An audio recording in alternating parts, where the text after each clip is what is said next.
Hi, on today's Crochet Corner, we're going to talk about one of my very favorite crochet edgings, and that's a floral fringe edging. We're also going to be using an earth-friendly bamboo crochet thread that gives great stitch definition. Let me show you on the scarf here. It gives you that great stitch definition through the lace pattern, but then this is the real pièce de résistance. It's the fringe that's really not cut fringe. It's chain stitch down, then you make these three little flower petals, and then you slip stitch all the way back up, and then slip stitch across to the next one, and just continue on for the remainder of the edge of the fringe. And that's what I'd like to show you how to do today. I have a few fringe pieces started with their little cute flower endings, and we're going to start with a chain 20.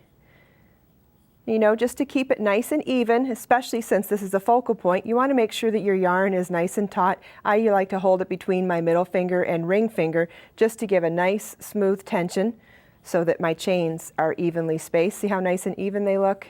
Let's see, we got 1, 2, 3, 4, 5, 6, 7, 8, 9, 10, 12, 14. Just quickly going through that to get to where we need to be. Okay, so now that I have 20 chains, I'm going to single crochet in the 5th chain from the hook. Remember, we don't count the loop that's on the hook. We start counting with the first chain here. So we go 1, 2, 3, 4, 5, and we'll work into that stitch, or into that chain by making a single crochet, which is insert your hook, pull up a loop, and then pull through 2. Now we're going to repeat that process 2 more times by starting with a chain 5, 2, 3, 4, 3, 4, 5. And then what we're going to do is single crochet into the very same chain we just worked that first single crochet.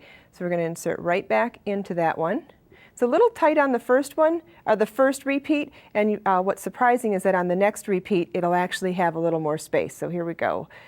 You just pay attention to where you did it the first time, and then you'll remember where it goes. And now the hole actually gets stretched out a little bit, so it'll be easier on the next repeat. So we're going to do chain 5 again, 2, 3, 4, 5, and we'll single crochet once again right into that same chain that we did the other ones. And there you have the 3 petals, and the rest is pretty simple. We're just going to slip stitch into each of these chains all the way back down. So we have 15 remaining because we started with 20. Then single crocheted into the 5th chain, so that took away 5. So we have 15 left, and we're just going to slip stitch across. And just to recap what a slip stitch is, you insert your hook, pull up a loop, and then just pull it all the way through instead of making another step. So we're going to slip stitch all the way through, insert, pull all the way through, and we'll just repeat that down the entire length of this chain. And then once you get down to the, let's see, can do 1 more, 2 more, but then I'll show you what happens here. When you get down to the end of that chain, here's the first chain and here was the last single crochet. When you finish with slip stitching here, you're going to go over to the next stitch on the actual scarf, and you'll single crochet here and here, and then you'll start with a chain 20 and start all over and make that pretty fringe again. And that's today's Crochet Corner. Knitting Daily. Make time for yarn every day. Visit knittingdailytv.com for free access to all of the project instructions, ideas, tips, and techniques from this season of Knitting Daily.